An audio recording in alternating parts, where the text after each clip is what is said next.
Hello, everybody. This is Old Buck Dell, and inviting everybody to join us. And with me is Old Buck Dave. Old Buck Old Dave. Buck Dave. Dell, you sound like you're worn out, like you were No, sprinting to the microphone here again. I'm thinking about something. I wanted to preface it as a potential public service announcement. You know. Oh yeah, public service announcements. We've done some good ones here. What do you got? What do you have for us this time? I know I look at it like if I run into something, I'm not sure I'm the only one that runs into it, but if I do, maybe someone will have the same situation come up and they'll know how to deal with it. The other day, a neighbor offered me a mattress. Now, I don't generally take a used mattress. Well, it was used, but not very, very much.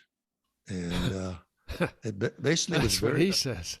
Well, I could tell because it was bought for an individual, and they weren't around very long.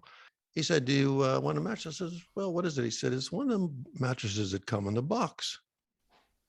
Oh, okay. Oh, mattress in a box. All right. Mattress in a box. I said, "Well, let me at least take a look at it because I know they're different. There's something about them. They're able to get them in a box." So yours truly goes and checks it out and says, And I kind of laid on it, and I was debating whether or not it was comfortable enough, but you can't tell in 2 seconds, right? You just don't know. Yeah, how would you know? Almost takes a week to figure out if you like a mattress. Yeah. I said, "Oh, let me check and see if the wife is interested in that." And I said, "I'll let you know." So a day or two later, I went back and says, "Yeah, I think I'll take it." And this is where it gets interesting. Mm-hmm. I tried to lift it, and it just folds up. It's like trying to pick up a pizza dough. And it just bends. Flubber. So yeah, normally you can take a mattress, you can tilt it up and flip it off the bed. It's not stiff. Lay it against the wall or something, and drag it out of the room and do something with it. So this thing is just collapsing on itself. It's like a big slug of foam, or it is like a big heavy slug of foam. How heavy is it? Well, I couldn't lift it. I couldn't move it. I managed to get heavy. It's too heavy. A little bit of help to drag it to a flat area. And then the owner says, this comes in a bag, and you have to get a vacuum cleaner and suck all the air out of the bag to compress it, to make it harder. I guess that's what they do to get it in the box. They just okay. Yeah. Yep. So we started to do that. This is so you could transport it to your place? So we could transport it. Okay. And I'm not talking a long distance at all. Yeah. So we're doing it, and I'm trying to lift this thing up, and I'm thinking, hey, I'm going to hurt myself trying to move this thing, twist it through the hallways and into the bedroom. And then this is what kind of did the job. Once you lay it down, once you get it unfolded, once you get I said, what if I want to re-aerated? Re-aerated, and what if I want to change this thing? What if I want to do something with it? What if I want to do something to the bed and moving around? And I'm going to take this thing off, and I would never be able to do that by myself. So all in all, I did not take it, and I would warn anybody that gets those that they're heavy. They really are heavy and kind of unwieldy. And I recommend if you do have one or get one, make sure you have help moving it, especially if you're an old buck, because nothing like a back or shoulder industry to. You could have told me this like a week ago. It would have been more helpful. And why is that? Why is that? Right now. Somebody on this podcast just ordered one, but he did not check the weight. What size is it? It's king. Okay, if it's all one piece, I'm in trouble. No.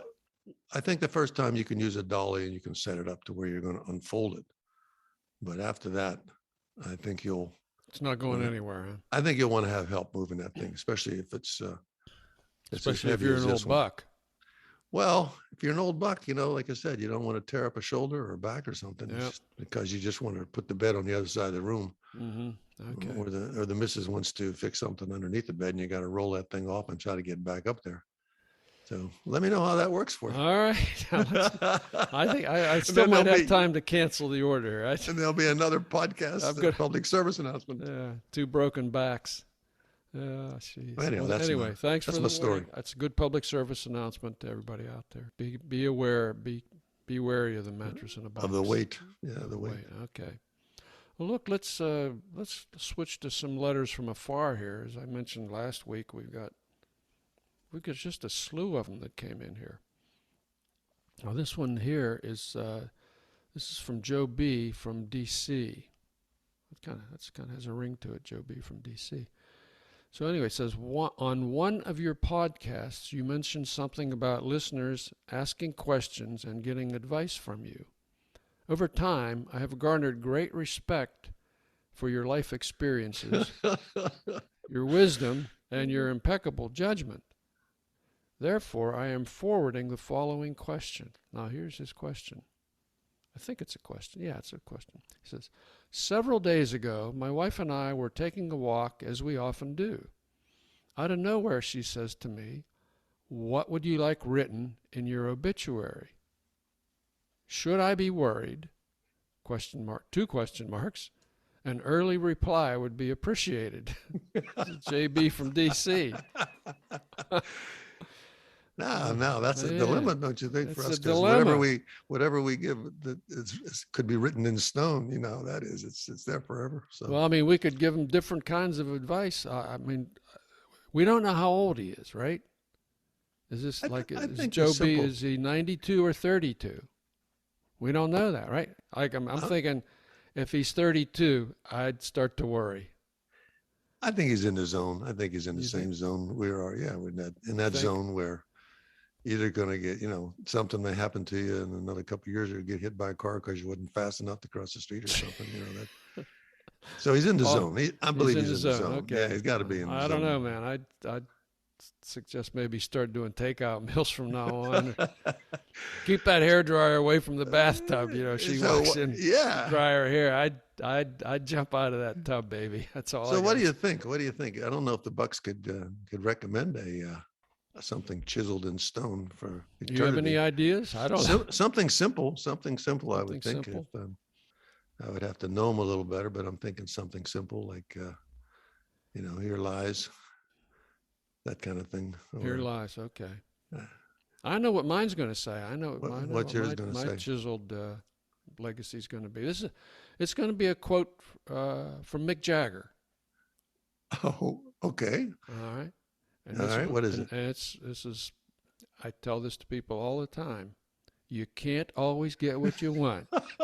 But if you try sometimes, you just might find you get what you need. I think that's just the right way to go through life. Okay. And I've given that advice to people. I don't know if anybody's ever listened, but. Well, I don't think too much is ever written on those anyhow, is it? They don't have long.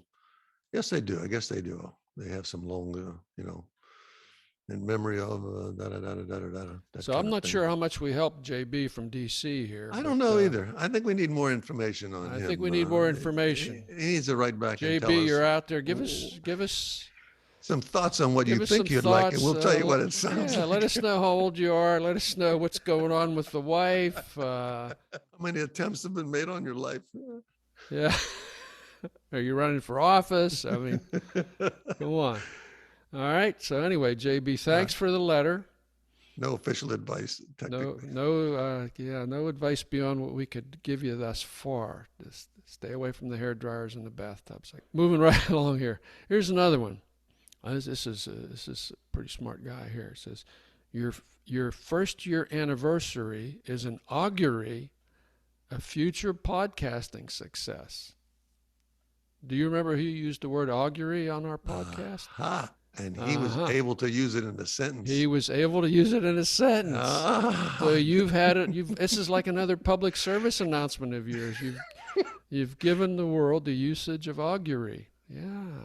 I am thinking, Dave, that the demographic of the people who listen to us are very intelligent, pretty smart, well-read, yeah, handsome, healthy, and have great vocabulary. So he's got to be one of those guys. And unseen, is probably good looking too. That would be my guess. But he's given us some other interesting advice here. These are kind of some other random thoughts here. He says, a good book to read, Pillars of the Earth by Ken Follett. I have not read that. I have read something that he's written. So I don't know what the book's about. I don't know if it's it portends auguration or if it's totally unrelated to augury. I Augury. don't know. Well, all I know is if he recommends it, I can tell by that he's an avid reader, and if he recommends it, I'm going to look into it. Okay. Pillars, You haven't even Pillars given of his Death? name. He's Rocky from Frostbite Falls, Minnesota. All right. Frostbite. Rocky, I'm going to check it out, and I'll report back on Okay. On auguration. on Auguration Pillars of the Day. Earth. You buzz through these books, so. But here's what I have figured out. I know Frostbite Falls, Minnesota is not a real place. All right, so I'm figuring, like you, he might be in a witness protection plan. I don't know. I'm pretty sure Frostbite. You think it's a real place? I'm Okay. pretty sure it is. Okay. In fact, maybe I'm wrong. I just I saw a have little distinct fishy. memories. Just like distinct JB memories from DC. I don't know. I mean, I think these guys are. I mean, these are real letters. Obviously, we got them. We got them on our email. But I think some people are not wanting to use their real names, and that's okay. We don't want to use real names either, unless you want us to. So, and he's got some more stuff. Believe it or not, it's more. He's got more. He says the word is Elon Musk has a hitman looking for you guys. My gosh, we're getting so much Elon Musk stuff. We must have hit a nerve there. Hey, we love Elon. We love Elon in every way. Just in case he is getting a hitman on us. You're gonna mess up my trip to Mars. You keep teasing Elon. Oh, that's right. You wanted to go. It's only a 7-month vacation. I mean, just jumping back. Yeah. Grab some dark matter on the way. Yeah. Now here's one that this last thing he says. I'm all in on this one. He says, sometimes Dell interrupts Dave before he finishes before he finishes his sentence. What do you?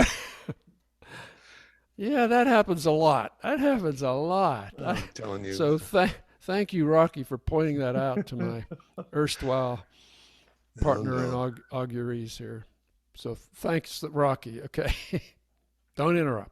Anyway, we received several thumbs up on the Grandsons episode, the Grandsons Revisited, which was our first episode of 2022. And interestingly, I mentioned that we do the New York Times spelling bee together. While we were doing it, Gabe said to me, he says, OT, I mean, he calls me OT, old timer. He says, OT, why do they call it a bee?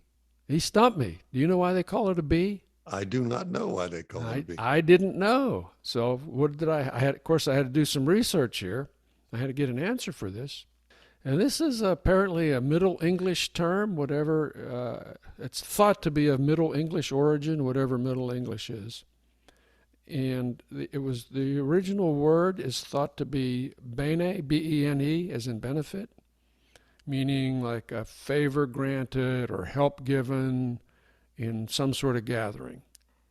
All right. It's an American word. It was first used in print in the early 1800s, but thought to have been in use in the United States since the 1700s.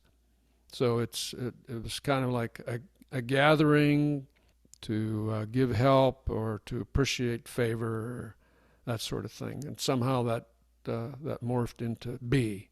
Like, so there's there's a spelling bee, a quilting bee, this bee, that bee, anyway. So that's.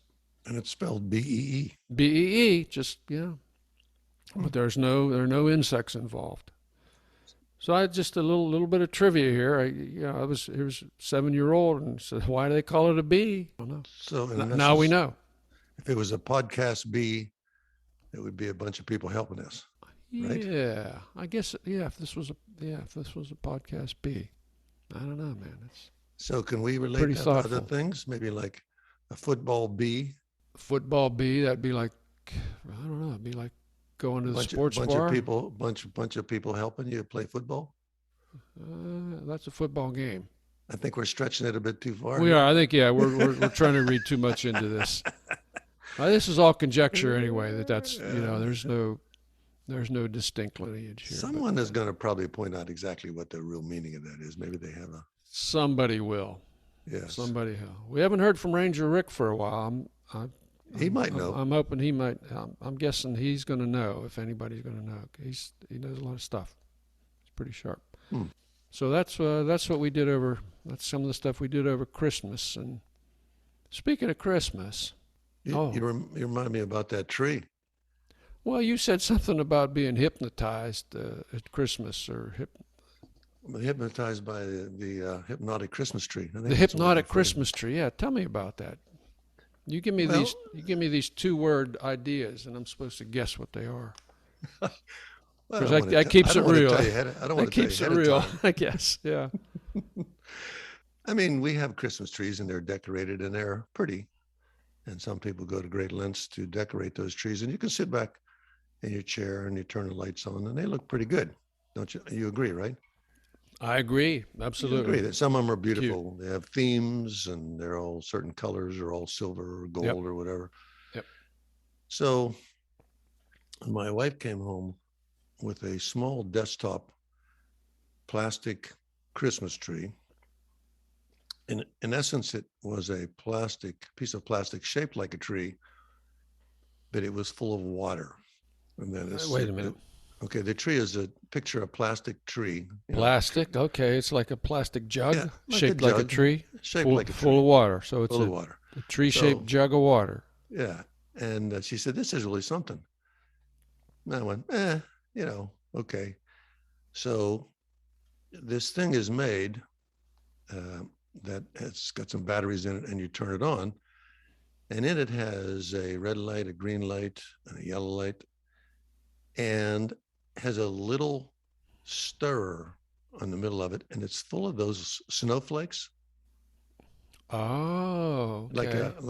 with those little crystal balls you Like shake this, and you you get the shake snow. and get the yeah. Okay, so I set this thing up on the little coffee table, and it goes on, and the little stirrer comes on, and it just mixes all these little silver flakes into this tree, and the lights go on, and they switch from different colors, and I only mention it because I found myself staring at this thing for an inordinate amount of time, because you'd watch it, and the things would start to fall slowly back towards the bottom. Then it would kick on again, and they would spin them up, and the lights would change. And I said, this thing kind of has a hypnotic effect. Yeah. So I kept watching it until finally I had to reach up and shut it off. Otherwise, I would have missed the football game. But but it is really, really fascinating. And everybody that sees it, they just stare at it. I mean, it's just something about this little flakes flying up into the tree and the lights changing color. So I thought That's it interesting. was buck worthy enough for me to at least bore you with It's it. buckworthy, yeah. What? Okay. But it's a fascinating. You might see him around there. But next year, that'll be a prominent. Kind of gets you in the zone, I guess. Right? Yeah, it really You go does. into Even if that it's zone. on while you're sitting around the house and watching this thing, it's just very relaxing to watch that stuff just spin up and float around gently and then Okay. come back down. And See, it doesn't take much. And Doesn't take much to please a could buck. probably even make, if you're listening to us and watching that tree at the same time, I guarantee you'll fall asleep. You're done. You're gone. Yeah, you're in the, Hey, so that's the hypnotic Christmas That's tree. the hypnotic Christmas tree. Speaking of Christmas trees and Christmas, have you regifted any of those vacuum cleaners that you pulled from the dumpster? You remember you No. talked a couple episodes back about dumpster diving for vacuum cleaners, and Well, you can usually, if you're throwing something in a dumpster and you can usually see the hoses or something, usually it's a giveaway. You think, oh, somebody threw one away. And like I said, most of them just need cleaned out and they'll work. And I sometimes make use of bits and pieces of them for just handheld vacs if I want to take them all apart. And I also save always the little screws and everything. I save all them in a big jar of nuts and bolts and screws. But the funny thing now is the stuff that people are throwing away is incredible, absolutely incredible. I'm just amazed that all the money that it's cycled from store to home to trash. Yep. I mean, you'd think it would all be good. You'd want somebody somewhere could use it. And I guess a lot of it is recycled that way. but the tons of it that get put in the dumpsters that I'm aware of, from chairs to bookshelves and all kind of, especially bathroom things, you Yep. know, Where does that, it all go, right? yeah, that people Yeah. hang on the wall to put soap on Yeah. or whatever. I mean, I think, holy smokes, this is just goes right from the store, a few years in the house, Yep. and bang.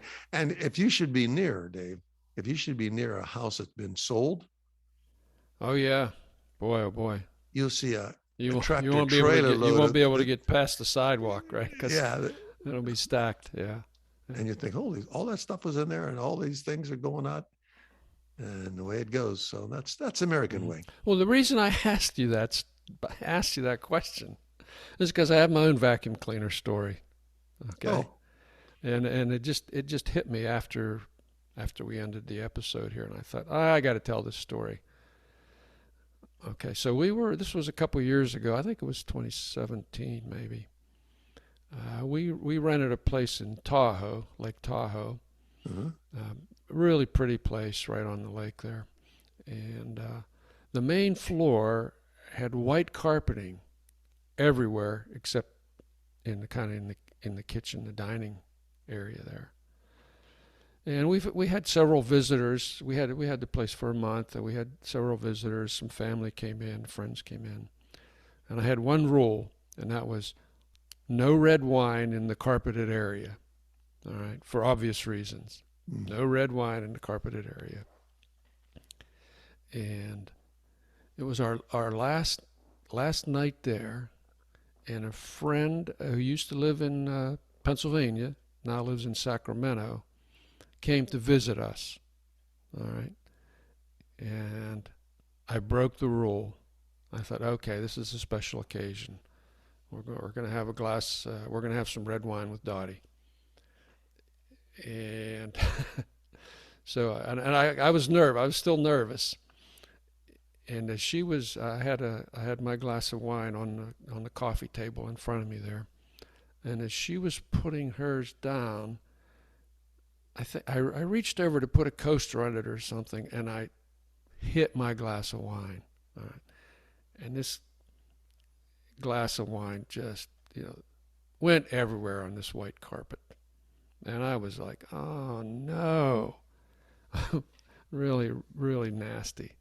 Of course, then the glass was broken, and glass shards everywhere too. I don't know, it broke on the coffee table. It wasn't a shag or something. It wasn't a deep pile rug, was it? It was it was reasonably thick, Oh, okay. rug. I mean, it wasn't a shag rug, but it wasn't indoor outdoor carpeting either by a long shot. Okay. So I went into panic mode here, and we had some club soda. They say put club soda on it. I'm Googling all this, and it says put salt on it.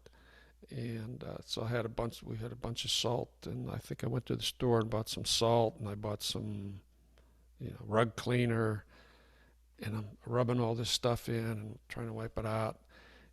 And then I get the vacuum cleaner out to suck up all the salt and everything. And by the end of that episode, I had a pretty clean rug, but I had a broken vacuum cleaner. I had to take it all apart. I thought, man, this is what Dell should have been here to help me. I had to take that thing apart, dig all the salt out together. In the end, it did work. It did work. We checked out the next day, and I did say to the rental agent, I said, listen, spilled a glass of red wine. If you think there's a problem, just just tell me, send me the bill, whatever. But as it turns out, I did a spectacular job. And it actually worked. All that. It salt actually and- worked. It all worked, and I got the vacuum cleaner to work again, and everything came out all right in the end. So that's my vacuum cleaner story. So that proves my point that That proves your if you point. keep your vacuum cleaner clean, and it will work. It will work. Okay. Yeah. So I'm correct on that topic. Yeah. Any other? Yeah. I mean, there's a lot of things we learn the hard way, aren't there? In fact, I thought about that too. In fact, I thought sometime in the future we had to do. In fact, I think we should also invite people to comment on this in the future. Things we learn the hard way. And Things we learned the hard way. things we learned the hard That's a way. great topic. I could go on and on about that. Uh-huh.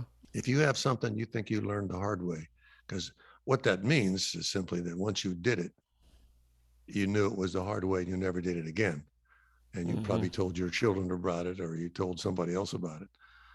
So yeah, that's one of the things we learned the hard way. Don't spill wine Don't spill wine on the on the white rug. white carpet. Yeah, we learned the hard way. Broke my rule one time, and see what happens. You pay. Anyway, hey, there's a new game that I just came across. It's called Wordle, Wordle. Yes, Have you heard of that? Have you looked at that? You've seen I that? did. I did look at that, and you know that game would defeat me. Oh, because you're such a good speller. Yeah, I forgot. Yeah, I've got a spelling, spelling deficiency. spelling deficit disorder. Yeah. I got Something like that. SDD. SDD. SDD. Yeah. Yeah. Spelling deficiency disorder. Yeah. That's me. So I probably would not be very successful at that. Well, for the rest of the listeners out there, let me just explain this game. It's really a cute game. You have 6 chances to guess a 5-letter word. All right. You put your you type in your 5 letters, the top line, and then if you typed in the correct letter in the correct place, that letter turns green. If you typed in one of the letters of the word but in the wrong place in the word, it turns yellow. And if it's not in the word, it turns gray. All right. Mm-hmm. So that was your first chance. So now, using the information that you got from your first try, you try it again using the green and yellow letters that are flagged, and you keep working that down until you come to the correct word. And as I say, you get 6 chances. And it's a fun game. It only takes 10 minutes, and they only post one a day. All right, so it's not like you can go down a rabbit hole with this and do Wordle for 16 hours a day, which is a good thing. So I'll post a link to it on in the liner notes. But I'd encourage people to try Wordle if they want an interesting little mind bender that'll take 5 or 10 minutes. And so that's that. Well, for a minute there, I thought you were going to say that you were defeated by an 8-year-old. Only in chess. Who showed you how to play it? Only in chess, yeah. Yeah, I discovered this actually after they left. This was just last week. So, yeah, this is one that I'll be playing with them. Is this a good mental game, Dave? You think? I think so. But it's not a crusher, but it's it makes you think a little bit. Not too much, but and there's a keyboard. There's a keyboard projection there. So you don't have to remember which letters were the wrong letters. It's got them blocked out on the keyboard as well, so you can't use them again inadvertently. So it's called Wordle. Wordle, Wordle. I think it comes out of the UK. Alrighty. Good game. That would be our suggestion of the day. That would be our suggestion of the day. Speaking of suggestion, that reminds me of Succession. Do you know Succession? Do you know Succession? Is that a game? That is a series. That is a TV series on it's on HBO. It just won the best TV series at the Golden Globe Awards. And you have watched it. I think it's the best. It's the best show on TV. It is the best show on TV. I think we've talked about this before, or maybe I've only talked to myself about it. I don't know. Yeah, it's about this wealthy family. It's kind of think of Rupert Murdoch kind of thing, publishing empire, blah blah blah. It's about the family, the father and the 4 children, and of course they're all scheming to be who's gonna who's going to take the business over from dad, and how do we keep the business alive, and how do we screw our siblings. It's really, I think it's the best writing and the best acting on TV. So I would strongly recommend spend $15 for a month of HBO and watch this, because Suggestion. Succession. Oh, Succession. Succession, yeah. That's the American way right there. It is. I mean, it's scheming to get your father's inheritance. These people are so bad. They are all so bad. It's kind of. It's not like Dallas. It sounds like Dallas. Remember Dallas? Oh, this makes Dallas look like. Oh, really? That's kindergarten play. Oh yeah. These are not nice people. You know, they're mostly good-looking people who are just really not very nice people. You have to watch it. We just binged season 3. We watched season 3, which was 9 episodes.